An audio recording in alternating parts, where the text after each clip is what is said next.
Welcome to Beyond 40 and Just Getting Started. Is it possible to dream big enough for that dream to take up all of your tomorrows? I don't think so. I like the idea of a false peak. A false peak being a pursuit that you're chasing today. I like that idea because it gives a framework of something to put initiative and direction toward today without the obligation to be confined to it for the rest of tomorrow. This idea of a false peak first came to me from a Ray Dalio video, Principles of Success, which I will link to in the details below. But with this idea of a false peak, it gives me the opportunity to picture a goal clearly for now I want to pursue as I'm first getting started in the prosperity swimming pool. It lets me grow and summit that peak, but also helps me to realize that there can and will be future peaks as well. There'll be future goals, future ambitions. There'll be things that today don't even occur to me because they're so big, they seem unreasonable and impossible. So speaking of false peaks, where am I starting on my journey in the prosperity swimming pool? I personally have chosen to engage in land flipping. Land flipping is the pursuit of finding off-market opportunities to purchase land and turn around and sell that same land without doing any improvements or any changes to it to a different buyer who values that land at current market rates.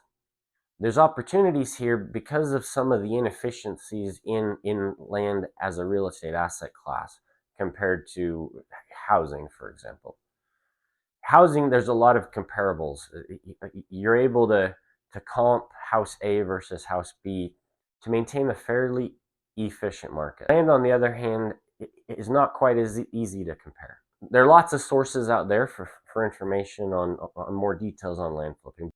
I want to take a few minutes in this video to talk about why I view land flipping as the ideal false peak for me to get started with. The first thing I like about land flipping is that I understand the value proposition.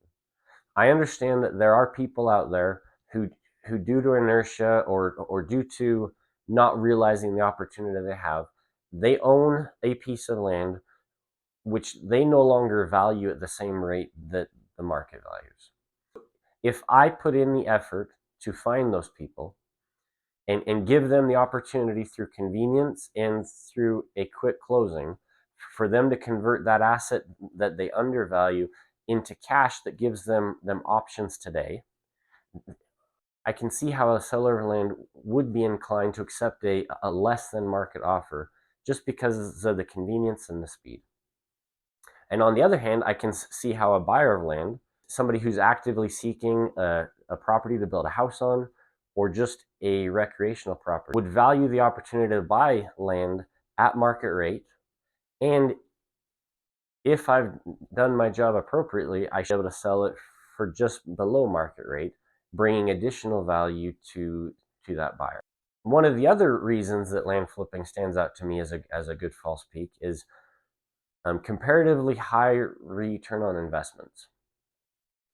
After putting in the efforts to find the sellers of land who are willing to accept convenience over absolute market rates, that gives me the opportunity to buy the piece of land for a significantly reduced rate. And then with that opportunity, I can turn around and sell it for hopefully what will be about 100% return on that piece of land. Now, from the perspective of the operations as a whole, the ROI certainly won't be 100%. There's overhead costs that will reduce that significantly.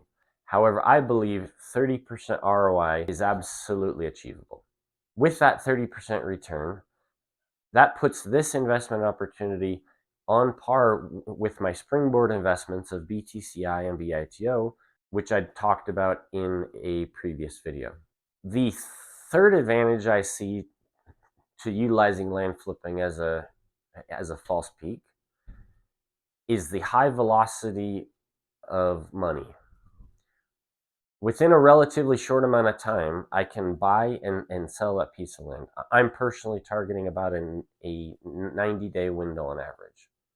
So that high velocity of money gives me the ability to start with a relatively small amount of seed capital, Through churning that money in and out of investments and continuously recycling the same capital, I can allow it to compound from a relatively insignificant starting amount to an impressive amount at the end.